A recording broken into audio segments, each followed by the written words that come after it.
أما بعد فأعوذ بالله من الشيطان الرجيم بسم الله الرحمن الرحيم إن الذين قالوا ربنا الله ثم استقاموا تتنزل عليهم الملائكة ألا تخافوا ولا تحزنوا وأبشروا بالجنة إلى آخر الآية صدق اللہ العظیم۔ محترم حاضرین جمعہ، بزرگ و دوستوں اور میرے عزیز ساتھیوں، گزشتہ ہفتے رمضان المبارک کا جمعہ تھا، آخری جمعہ تھا، اور اب شوال المکرم شروع ہو گیا ہے۔ اللہ کی توفیق سے ہم سب نے رمضان المبارک میں جو بھی اعمال کیے ہیں، دعا ہے کہ اللہ رب العزت ان اعمال کو قبول فرمائے۔ لیکن دوستو، رمضان جس مقصد کے تحت آیا تھا، اب ہم کو یہ جائزہ لینا ہے کیا وہ مقصد پورا ہوا۔ اگر مقصد پورا ہوا تو اس کے اثرات ہمیں نظر آئیں گے، اور مقصد پورا نہیں ہوا تو اس کے اثرات ہمیں نظر نہیں آئیں گے۔ مقصد ہم سب جان چکے ہیں، سن چکے ہیں۔ رمضان المبارک آیا تھا، اس میں روزوں کی پابندی اللہ رب العزت نے ہم سے چاہی، حلال چیزوں سے اللہ رب العزت نے روکا، تاکہ رمضان کے بعد حرام سے بچنا ہمارے لیے آسان ہو جائے، ہمارے اندر تقویٰ و پرہیزگاری آ جائے، ہمارے اندر استقامت آ جائے۔ دیکھو دوستو، آج ہم غور کریں تو ہر انسان اپنے اپنے اعتبار سے اللہ کے دین پر، شریعت پر عمل کرتا ہے، لیکن یہ بات اللہ رب العزت کو پسند نہیں ہے۔ اللہ رب العزت یہ نہیں چاہتے کہ آدمی اپنے حساب سے چلے۔ اور دوستو، اگر ہم غور کریں تو دنیاوی اعتبار سے جو قانون بنے ہوئے ہیں مختلف ممالک میں، مختلف قوانین بنے ہوئے ہیں۔ جیسے ایک قانون کو لے لو، کسی بھی کنٹری میں آپ جاؤ، وہاں پر ٹریفک کے قانون بنے ہوئے ہیں کہ گاڑی جو ہے اس لین سے چلے گی، اس کی اتنی اسپیڈ ہوگی، سگنل پر رکے گی، فلاں سگنل ہو گیا تو نکلے گی، یہ سب قانون بنے ہوئے ہیں۔ لیکن اگر کوئی شخص یہ چاہے کہ میں اپنے حساب سے چلوں گا، ٹریفک رولس کو فالو نہیں کروں گا، سگنل ہو نہ ہو مجھے کوئی پرواہ نہیں، سب لوگ بائیں طرف سے چلتے ہیں میں دائیں طرف سے چلوں گا، تو اگر اس نے اپنے حساب سے گاڑی چلانا شروع کی تو شاید ہی دوستوں وہ ایک دن بھی گاڑی چلا پائے، یا تو خود کا کوئی بہت بڑا نقصان کر کے لے گا، یا کسی اور کو بہت بڑا نقصان پہنچا دے گا۔ وجہ یہ ہے کہ اس نے اپنے حساب سے جو ہے گاڑی چلانے کو سمجھا کہ میری مرضی۔ اسی طرح دوستو، اللہ رب العزت نے جو تمام کائنات کا بنانے والا ہے، اس نے کائنات میں چلنے کے لیے، اور اس نے ہم کو دنیا میں زندگی گزر اور بسر کرنے کے لیے کچھ شریعت کے نام سے قانون عطا فرمائے ہیں کہ انسان یہ کرے، یہ کرے، یہ کرے، یہ نہ کرے، یہ نہ کرے۔ لیکن انسان اگر اپنے حساب سے چلنے لگ جائے تو دوستو، دنیا تو شاید اس کی گزر جائے گی، لیکن آخرت میں بہت بڑے نقصان میں آدمی ہو جائے گا۔ اسی لیے ہم اپنے حساب سے دین پر نہ چلیں، بلکہ اللہ اس کے رسول کے حکموں کے مطابق دین پر عمل کریں۔ اپنے حساب سے دین پہ چلنے کا کیا مطلب ہے؟ جیسے بعض لوگ جو ہے ماحول کو دیکھ کر دین پہ چلتے ہیں کہ ماشاءاللہ رمضان آ گیا، مسجد آباد ہو گئی، مسجدوں کے باہر لائٹنگ لگ گئی، سب لوگ مسجد میں آ رہے ہیں، سب لوگ کرتا پائجامہ پہن رہے ہیں، سب لوگ ٹوپی پہن رہے ہیں۔ اب ایک ماحول کریٹ ہو گیا جس کی وجہ سے مسجد میں آنا اچھا لگ رہا ہے، چلو یہ رمضان میں ہم اللہ کی عبادت کرتے ہیں۔ جیسے رمضان گزر گیا، اب ماحول ختم ہو گیا، مسجدوں کے باہر سے لائٹنگ نکل گئی، اور ہمارے جو دوست احباب آ رہے تھے وہ بھی نہیں آ رہے ابھی، تو اب ماحول ختم ہو گیا، اب کیا جائے؟ تو دوستو، اس دین پر یعنی رمضان ماحول والے دین پر ہم کو نیکیاں تو مل جائے گی، لیکن ہمارا مقصد پورا نہیں ہوگا، ہم کو استقامت نصیب نہیں ہوگی۔ اسی لیے اللہ رب العزت کو یہ چیز پسند نہیں ہے کہ ہم صرف ماحول کو دیکھ کر دین پر چلیں۔ اسی طرح بعض لوگ موڈ کے حساب سے دین پہ چلتے ہیں کہ ہم کو جو ہے نماز پڑھنے میں اچھا لگ رہا ہے، سردی کا ماحول ہے، اچھا لگ رہا ہے، ابھی گرمی ورمی نہیں ہو رہی ہے، اچھا لگ رہا ہے۔ اب جیسے گرمی آ گئی، اب اس کا جو ہے دل نہیں لگ رہا، تو نماز کو نہیں آ رہا ہے۔ یعنی ہمارا جو پورا جو ڈیپینڈ ہو گیا ہمارے موڈ پہ ہو گیا۔ آج جو ہے بزنس کے اندر تھوڑا فائدہ ہو گیا، چلو مسجد جاتے ہیں، نماز پڑھتے ہیں۔ بزنس میں کچھ لاس ہو گیا، بولے آج دل نہیں لگ رہا ہے، کچھ کرنے کو دل نہیں ہو رہا ہے، نماز بھی نہیں پڑھوں گا۔ یہ دین بھی اللہ رب العزت کو پسند نہیں ہے۔ ایک ہوتا ہے حالات والا دین، ایک آدمی پہ مصیبت آتی ہے، بچہ بیمار ہو گیا، ماں باپ بیمار ہو گئے، بیوی بیمار ہو گئی، اب اس کو مسجد یاد آ گئی۔ آنا چاہیے، مصیبتوں میں مسجد آنی چاہیے یار۔ اللہ کے نبی صلی اللہ علیہ وسلم جب تیز ہوائیں چلتی تھی، طوفان کی شکل بنتی تھی، فوراً آپ صلی اللہ علیہ وسلم مسجد کی طرف آتے تھے۔ لیکن اس کا مطلب یہ نہیں کہ صرف مصیبت آئی تبھی مسجد میں آنا ہے۔ حالات چلے گئے، بولے آپ میرے کو کیا ٹینشن ہے، اب دیکھیں گے جب حالات آئیں گے جب مسجد جائیں گے۔ تو دوستوں، کچھ لوگ موڈ کے حساب سے دین پہ چل رہے ہیں، کچھ لوگ ماحول کے حساب سے چل رہے ہیں، کچھ لوگ حالات کے حساب سے چل رہے ہیں، لیکن یہ تینوں چیز اللہ کو ناپسند ہے۔ تو اللہ کو پسند کیا ہے؟ اللہ رب العزت کو پسند یہ ہے کہ ہر حال میں دین پر عمل کرو، ہر حال میں میری مانو، ہر حال میں سنتوں پر چلو، ماحول تمہارے موافق ہو یا مخالف ہو، تمہارا دل لگ رہا ہو یا نہ لگ رہا ہو، تمہارے حالات اچھے ہو یا برے ہو، تم کو دین پہ چلنا ہے۔ اسی دن پر اللہ رب العزت کی طرف سے کامیابی کا وعدہ ہے۔ اللہ کے نبی صلی اللہ علیہ وسلم جب مکہ والوں سے بڑے پریشان آ گئے اور مدینہ والوں نے اللہ کے نبی صلی اللہ علیہ وسلم سے یہ درخواست کی کہ آپ ہمارے ساتھ چلیے، پھر انہوں نے پوچھا کہ آپ ہم سے کیا چاہتے ہیں؟ تو اللہ کے نبی صلی اللہ علیہ وسلم نے فرمایا ہر حال میں دین پہ چلنا پڑے گا، میں تمہارے پاس آ جاؤں گا لیکن تم کو کچھ چیزوں کو ابھی طے کرنا ہے، حالات کیسے بھی ہو، پورا عرب تمہارا دشمن ہو جائے گا، اس کے باوجود تم کو دین پر چلنا پڑے گا، میری ماننی ہوگی، اللہ کی ماننی ہوگی۔ تو مدینہ والوں نے کہا کہ اللہ کے نبی صلی اللہ علیہ وسلم ہم ہر حال میں آپ کے ساتھ کیا ہے جڑے رہیں گے، ہر حال میں آپ کی مدد کریں گے، ہر حال میں اللہ کے دین پہ چلیں گے۔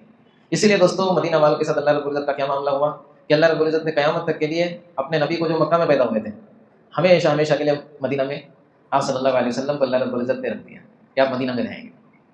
تو معلوم ہوا دوستوں ہماری بھی کامیابی اس میں ہے اور اللہ کے وعدے ہمارے ساتھ بھی اس وقت پورے ہوں گے جب ہمارے اندر استقامت آئے گی، یعنی جمنا نماز کی ہم پابندی ابھی ماشاء اللہ رمضان میں تہجد پڑھ رہے تھے، تو اب کم سے کم ہم 5 وقت کی نماز پڑھیں۔ رمضان میں ہم نے جو ہے ہزاروں روپے لاکھوں روپے خرچ کیے، اب 2 روپے خرچ کریں روزانہ اللہ کے راستے میں۔ رمضان میں ہم نے بعض لوگوں نے ماشاء اللہ 3 دن میں قرآن ختم کیا، 5 دن میں قرآن ختم کیا، 10 دن میں قرآن کا دور مکمل کیا۔ ہم اب جو ہے صرف ایک صفحہ پڑھے لیکن روز پڑھے، یہ ہوتی استقامت۔ ایک بزرگ کی خدمت میں ایک شخص آیا اور اس نے درخواست کی کہ میں آپ کی خدمت میں رہنا چاہتا ہوں، تو انہوں نے پوچھا کیا بات ہے کیوں؟ تو اس نے کہا کہ تاکہ میں بھی آپ جیسا بن جاؤں، میں بھی اللہ والا بن جاؤں، میرے اندر بھی تقویٰ خشیت الہی آئے۔ تو انہوں نے کہا ٹھیک ہے رہو میرے ساتھ۔ تو ان کی خانقاہ میں رہا، کئی سال گزر گئے۔ ایک دن کہنے لگا حضرت اب میں جانا چاہتا ہوں۔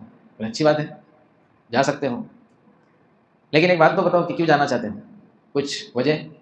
کہنے لگا حضرت میں آپ کی خدمت میں سالوں تک رہا لیکن ایک بھی کرامت نہیں دیکھا آپ سے میں نے تو سنا تھا جو بزرگ ہوتے ہیں اللہ والے ہوتے ہیں وہ ہوا میں اڑتے ہیں، پانی پہ چلتے ہیں اور بہت ساری کرامتیں ان سے ظاہر ہوتی ہیں، تو میں نے تو ایک بھی نہیں دیکھا اتنے سال رہ کے۔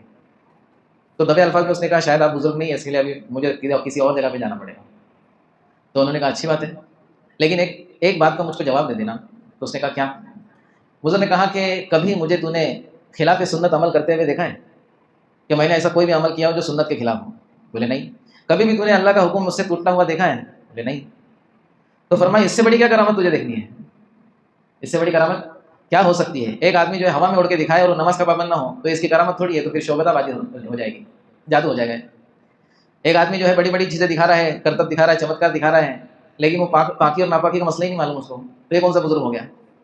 بزرگ تو وہ ہے، اللہ والا تو وہ ہے جس سے کبھی ایک نماز بھی چھوٹے نہ، جس سے کبھی اللہ کی نافرمانی نہ ہو، جس سے کبھی حرام کا ارتکاب نہ ہو۔ اس لیے کہا عربی کا مقولہ ہے الاستقامہ فوق الف کرامہ۔ استقامت جو ہوتی ہے یعنی کسی چیز پہ جمنا چاہے تھوڑا ہو، اس کو ہمیشہ کرتے رہنا، مسلسل کرتے رہنا، یہ 100 کرامتوں سے بہتر ہے، یہ 100 کرامتوں سے افضل ہے۔ اگر ہم نے دوستوں نماز کی پابندی کر لی، حرام سے بچنے والے بن گئے، اللہ کے حکم کے مطابق چلنے والے بن گئے، تو یہی تو بزرگوں کی علامت ہے۔ کوئی بھی بزرگ یہ دعویٰ نہیں کرتا کہ ہم ہوا میں اڑ کے دکھائے تو ہم کو بزرگ مان لو۔ پہلی بات وہ بولتے نہیں کہ ہم کو بزرگ مانو، ہم کو اللہ والا مانو، بلکہ وہ اعمال کے پابند ہوتے ہیں۔ حضرت خواجہ معین الدین چشتی رحمۃ اللہ علیہ اعمال کے پابند تھے، نظام الدین اولیاء رحمۃ اللہ علیہ اعمال کے پابند تھے۔ ان کی زندگی سے آپ کبھی نہیں دیکھیں گے کہ کوئی حرام کا ارتکاب ہوا ہو، کوئی حرام چیز انہوں نے کی ہو، کبھی نہیں آپ کو نظر آئیں گی۔ حرام تو دوستوں بزرگوں سے دور دور کی بات ہے، کبھی انہوں نے خلاف سنت پہ بھی عمل نہیں کیا ہوگا۔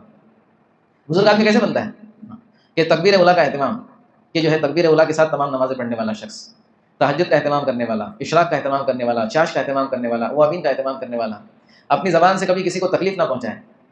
حضرت خواجہ معین الدین چشتی رحمۃ اللہ علیہ کے بارے میں آتا ہے جب وہ شروع میں یہاں پر آئے تھے تو یہاں کی جو زبان تھی ان کی زبان سے مختلف تھی، اس کے باوجود لوگ ان کو صرف دیکھنے آتے تھے کہ کون ہے یہ، اور ان کو دیکھ کر کے اللہ رب العزت ان کو ہدایت دے دیتا تھا۔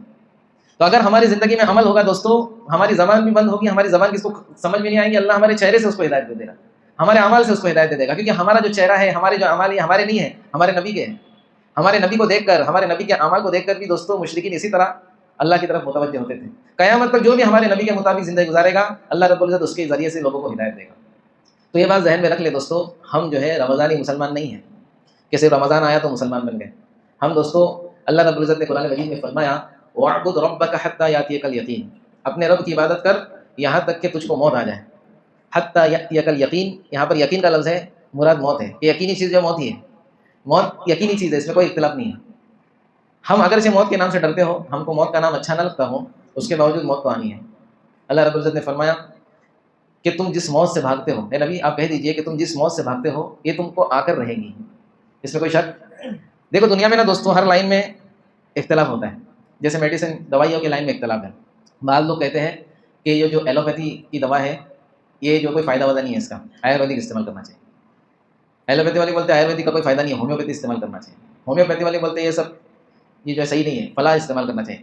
اسی طرح دنیا کی بہت ساری چیزیں دوستوں، اس میں سب میں اختلاف ہے، کوئی بولتا ہے یہ صحیح ہے، کوئی بولتا ہے یہ صحیح ہے، لیکن ایک واحد چیز موت ایسی چیز ہے جس میں کسی کو کوئی اختلاف نہیں ہے۔ جو شخص یہودی ہو، عیسائی ہو، مشرک ہو، جو بھی ہو، وہ بولے گا مرنا ہے، حتیٰ کہ جو کسی کو نہیں مانتا، ناستک ہے، کمیونسٹ، کسی کو نہیں مانتا وہ بھی بولے گا مرنا ضرور ہے۔ ارے بولے گا نہیں بولے گا؟ تو موت میں کسی کو اختلاف نہیں ہے۔ تو اللہ رب العزت فرماتے ہیں موت تو تم کو آ کر رہے گی، تو عبادت کب تک کرنا ہے؟ عبادت کرنا ہے موت تک۔ یعنی دوستوں ہماری روح اس حال میں نکلے کہ ہم اس وقت کوئی ایسا عمل کر رہے ہو جس سے ہمارا رب ہم سے راضی ہوتا ہے، اور ہماری روح ایسے حال میں ہرگز نہ نکلے کہ جس حال میں ہم اللہ کو ناراض کر بیٹھے ہو اور ہماری روح نکل جائے دوستوں، یہ ہمارے لیے بہت بڑی ناکامی ہوگی۔ اسی لیے اللہ والوں نے کہا کہ کسی عمل کی قبولیت کے لیے کہ ہمارا عمل قبول ہوا کہ نہیں ہوا، یہ دیکھنے کے لیے ایک نسخہ بتایا۔ ابھی رمضان گزر گیا نا، تو ہم کو کیسے معلوم ہوگا کہ رمضان کی عبادت ہماری قبول ہوئی یا نہیں؟ میسج تو نہیں آئے گا فون پر کہ بھائی تیری عبادت قبول ہو گئی، تو کیسے معلوم ہوگا؟ تو کہا گیا کہ کوئی بھی عبادت کے بعد اگر دوسری عبادت کی توفیق ملے تو سمجھو تمہاری پچھلی عبادت قبول ہو گئی۔ ظہر کی نماز ہم نے پڑھی، ہم کو عصر کی توفیق مل گئی، معلوم ہوا اللہ نے قبول کیا، اسی لیے عصر کی توفیق مل گئی۔ یعنی عبادت کے بعد عبادت کی توفیق ملنا، سنت کے بعد سنت کی توفیق ملنا، یہ اس کی قبولیت کی علامت ہے۔ اور توفیق کا چھین لیا جانا کہ ہم نے ماشاءاللہ ہر چیز کی پابندی کی لیکن اب اس کی توفیق ہی نہیں ہو رہی، تو معلوم ہوا دوستوں ہماری پچھلی عبادت قبول نہیں ہے۔